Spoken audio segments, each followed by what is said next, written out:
प्रभु आज के दिन के लिए परमेश्वर ने हमें आज फिर एक वचन के साथ प्रभु की उपस्थिति में आने के लिए मौका दिया है। और प्रभु की इस बात से महिमा करते हैं कि इन दिनों में जब 40 काल हमारे चल रहा है, सभी विश्वासी भाई बहनों के लिए, ख्रिस्ती भाई बहनों के लिए और अनेक अनेक धर्मों में ये प्रकटीकरण हमेशा होता आया है कि हम कुछ समय अपने गुनाह की ज़िंदगी से, वर्तमान की ज़िंदगी से थोड़ा बाहर आ जाए। और ये हर एक धर्म में कहीं ना कहीं प्रकट अवश्य होता है।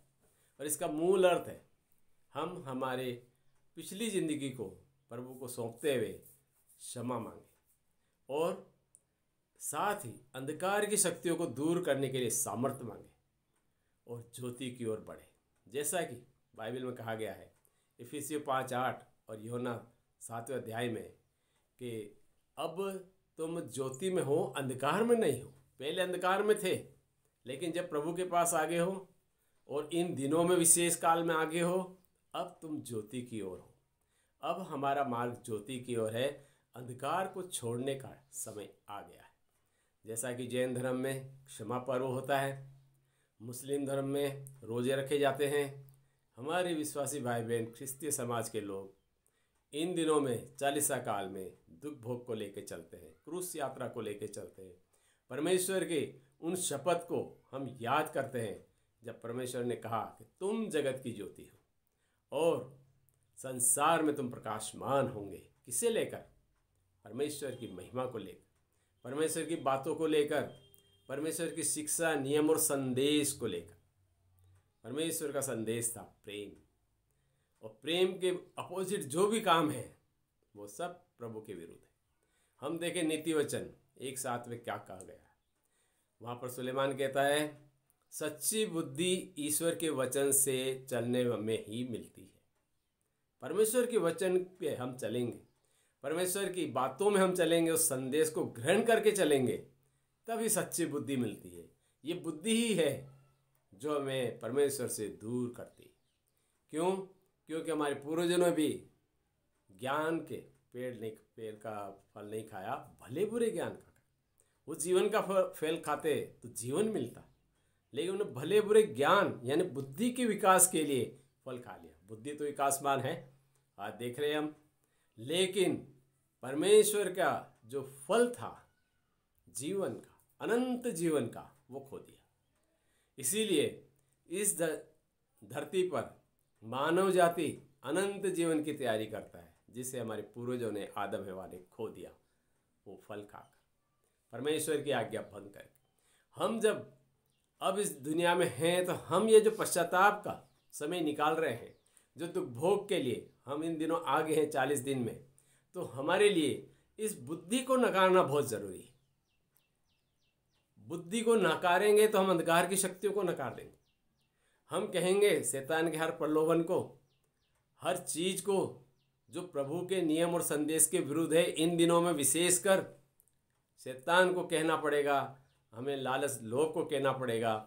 हमें हमारे ऊपर जो और भी चीज़ें हमें दिखाई जाती है, बहुत सी बड़ी बड़ी चीज़ें दुष्ट हमें दिखाता है, उसे कहना पड़ेगा नहीं धन्यवाद। अगर ये शब्द हमारे हर प्रतिदिन में हम बोलते हैं छोटी छोटी बातों में, नहीं धन्यवाद, तो हम परमेश्वर की बहुत से संदेशों को, बहुत सी बातों को पूरा कर लेते हैं। ये है सच्ची बुद्धि। कहाँ से मिलती है?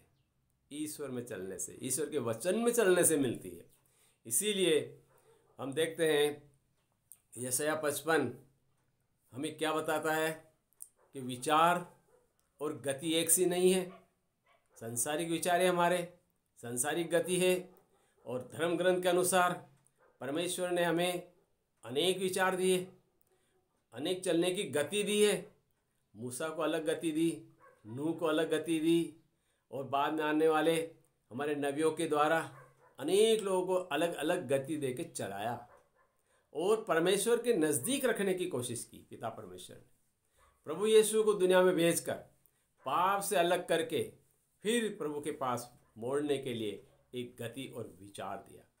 आज हम हमारी इस गति और विचार को कहाँ तक लेके चल रहे हैं? हम अगर परिवर्तित होंगे तो हम में क्या होगा? इन 5 बिंदुओं को आज हम देखते हैं। अगर हम 40 काल में दुख भोग के समय में क्रूस यात्रा के याद करते हुए यशायाह की पुस्तक का 58वां अध्याय और 53वां अध्याय और 55वां अध्याय को हम देखते हैं, पढ़ते हैं।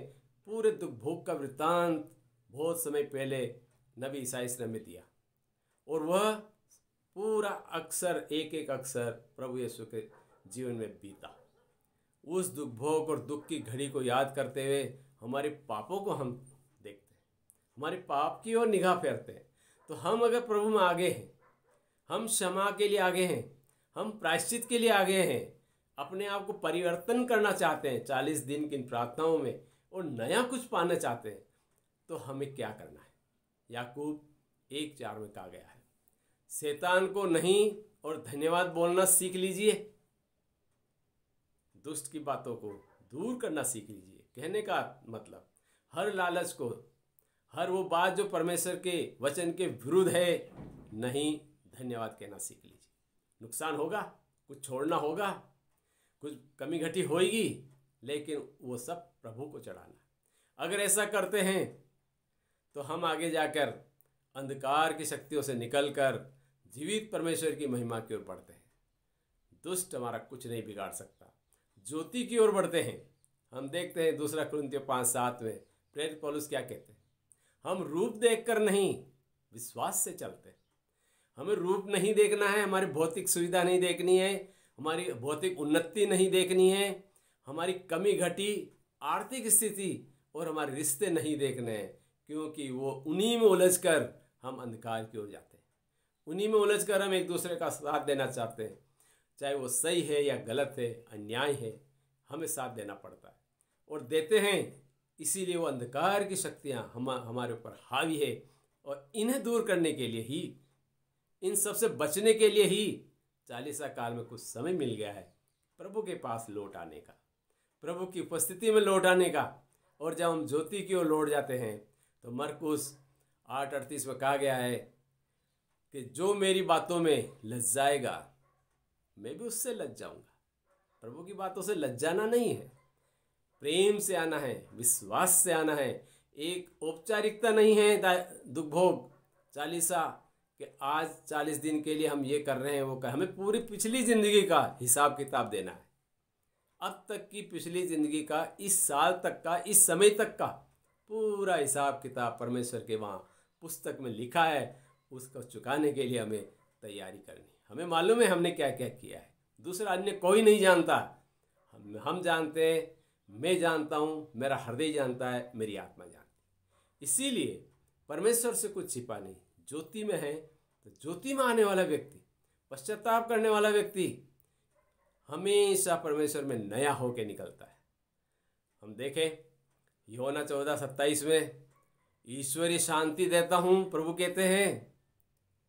कौन सी शांति हमारे पास होगी जब हम इनसे बचेंगे? ईश्वरीय शांति होगी, कुछ समय की शांति नहीं। हमने ये कर लिया, हमने वो कर लिया, उससे रिश्ते संभाल लिए, उससे हमने बातचीत शुरू कर दी, उससे हमने वो कर लिया। हमारे पास बहुत से रास्ते हैं, सुधार की गुंजाइश है, लेकिन शांति तो प्रभु ही देगा। प्रभु के अनुग्रह कृपा के पास हम आगे हैं, परमेश्वर हमें ईश्वरीय शांति देगा। उसके मूल तथ्य, मूल परिणाम क्या होंगे? पहला हम देखें, वह व्यक्ति जिसने ईश्वरीय शांति को ग्रहण करना शुरू कर लिया है, शैतान को ना कहना शुरू कर दिया है, प्रभु की ज्योति में आने के लिए लालायित है, अंधकार की शक्तियों को छोड़ने के लिए तैयार है, वो परमेश्वर का योद्धा। उसमें क्या क्या होगा? पहला हम देखें, परिवर्तित मनुष्य बुरे तरीकों से, रास्तों से घृणा करने लग जाएगा। वो अपने आप उसके अंदर नफरत होगी, ये गलत है, ये गलत लोग हैं, ये गलत जगह है और ये गलत काम है। उससे स्वतः नफरत होने लग जाएगी। वो परमेश्वर की ओर फिरने के लिए, परमेश्वर की बातों में, सत्संग में, प्रार्थना में, दुआ में बढ़ने के लिए तैयार हो जाएगा, जहाँ शांति मिलती है। ईश्वरीय शांति प्रभु देता है। फिर दूसरा, प्रत्येक बात में प्रभु को धन्यवाद देकर रोज प्रभु की महिमा करेगा। प्रत्येक बात में, आज नुकसान हो गया है, आज कुछ विवाद हो गया है, आज क्लेश हो गया है, आर्थिक संकट आ गया है, दुर्घटना आ गई है, रोग आ गया है और कई जगह से हमें अनेक अनेक तरह के अशुभ समाचार मिल रहे हैं, पारिवारिक, सामाजिक, आर्थिक। फिर भी वह परमेश्वर को सुबह शाम और दिन में धन्यवाद कहकर प्रभु की महिमा करेगा। क्यों? प्रभु के रहस्य हैं आज के दिन के लिए, इस दुख भोग के लिए, इस क्रूस यात्रा के लिए प्रतिदिन का क्रूस उठा रहे हैं और प्रतिदिन प्रभु को धन्यवाद और महिमा दे रहे हैं। यह है दूसरा बिंदु। जो व्यक्ति प्रभु में आकर क्षमा मांग लेगा उसका जीवन बदल जाएगा। फिर तीसरा है प्रार्थना की संगति और वचन संगति और प्रभु में मनन करने की संगति, वचन की ओर बढ़ने की संगति, बाइबल खोलने की संगति। एक उसके अंदर आशा जग जाएगी। प्रत्येक दिन प्रभु में वो कुछ समय बिताने के लिए अपने आप को आत्मिक रूप से तैयार करने लगेगा। अपने अंधकार की शक्तियों को दूर करने के लिए, उन विषय वासनाओं से बचने के लिए, प्रभु से सामर्थ्य पाने के लिए परमेश्वर के सामने बाइबल खोल कर घुटने टेक कर बैठेगा और वह परमेश्वर के नाम के वचन की महिमा में आगे बढ़ेगा। और परमेश्वर उतना ही अनुग्रह, उतनी ईश्वरीय शांति देगा। जैसा कि दाऊद कहता है, मैं उस झरने के पास बैठा हूँ जहाँ से मुझे निरंतर निरंतर सामर्थ्य मिलता है, शांति मिलती है। हम देखें भजन संहिता का 23वां अध्याय, प्रभु मेरा चरवाहा है करके जो पूरे 23वां अध्याय है, वहाँ परमेश्वर के 9 नाम की शांति दी गई है। यहोवा रोही, यहोवा राफा, यहोवा शामा करके 9 नाम की आशीषें हैं। पूरा पद जब हम पढ़ लेते हैं तो सारी शांति से हम भर जाते हैं। और भजन संहिता का जो पहला अध्याय है वो शुरुआत इसी तरह है, अंधकार और ज्योति।